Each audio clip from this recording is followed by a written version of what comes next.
Học tiếng Khmer từ vựng các phòng ban trong trường học.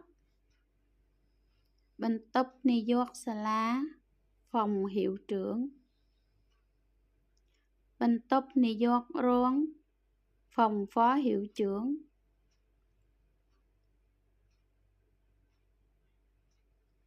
បន្ទប់កិច្ចការសិក្សា phòng giáo vụ.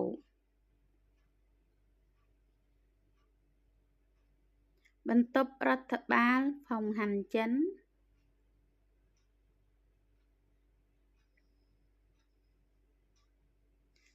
បន្ទប់មុខវិជ្ជាឬបន្ទប់ជំនាញ phòng bộ môn.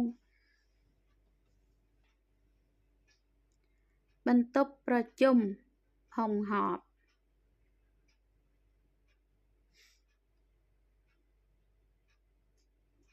បណ្ណាល័យ phòng thư viện.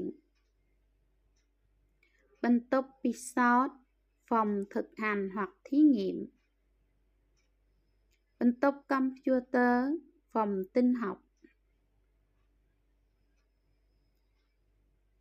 ផ្ទះបាយឬរោងអាហារ nhà ăn.